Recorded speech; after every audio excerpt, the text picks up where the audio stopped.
Chapter 9. The Cankers weren't anywhere near gentle to Sarah and Jimmy, as they were forced to pull the wagon filled with their belongings and sisters themselves. Sarah's energy was draining. She couldn't look back at Jimmy because they weren't allowed to rest. No matter how much Sarah kicked and screamed, the Cankers overpowered her. Why weren't her mother's words of advice working? Sarah flattered and fell. This was the first time she looked at Jimmy. The poor thing was dripping buckets of sweat. He looked as if he was going to pass out. You gotta get up, Jimmy! Sarah gently pushed his hair out of his eyes. I'm not going to make it, Sarah, Jimmy whined. Before Sarah could speak again, Lee forced her back up on her feet. Quit your squawking and keep moving! You heard her! We got boyfriends to save! Marie chimed. Sarah growled. What did they see in those three idiots?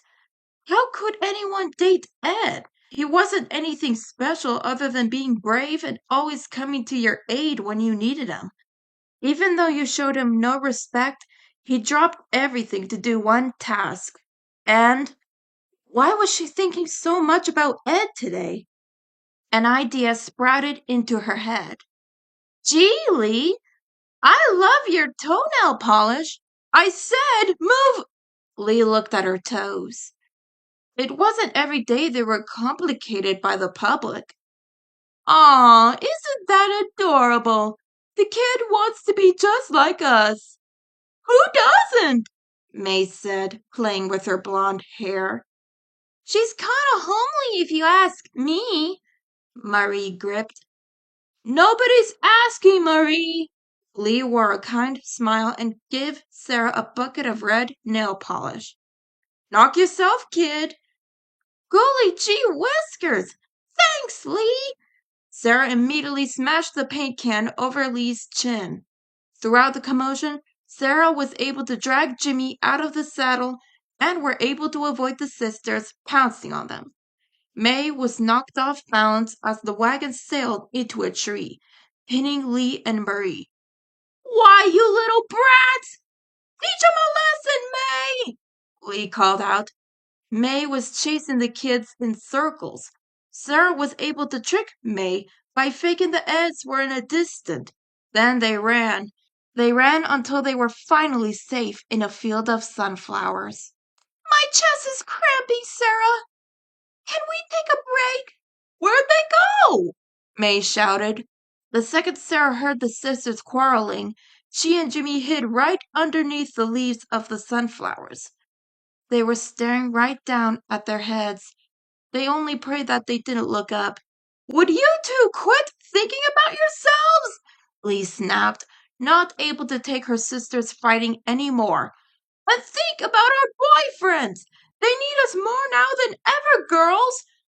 A ladybug crawled along Jimmy.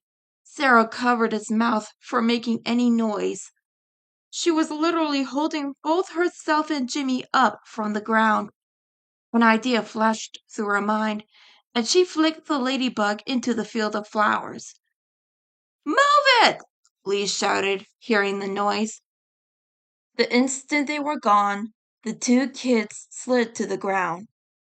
They had to get themselves out of here, either home or where the kids were beating up the Eds. Whatever either of those places were. This was the first time they left the cul-de-sac by themselves. Their parents would be so mad. But how could Mom get mad at her? It was Ed's fault. But then again, they did leave without permission. Suddenly, they heard a noise. Was that snorting of the sisters? It was coming from behind one of the leaves. It may have been a trick, but Sarah just had to make sure. Ew! It's a pig, she said. That's Rolf's piggy, Sarah! Jimmy exclaimed. Wilfred came up and sniffed the little boy. He felt overjoyed to see him and not Rolf. Hello, Wilfred, Jimmy said, giving him a pat.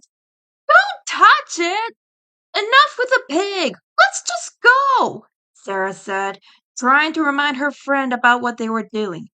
He must smell the sweet aroma of my no-time nibble. Jimmy took out his candy apple. How long had that been in his pocket? It was like Ed, always keeping something in his pocket.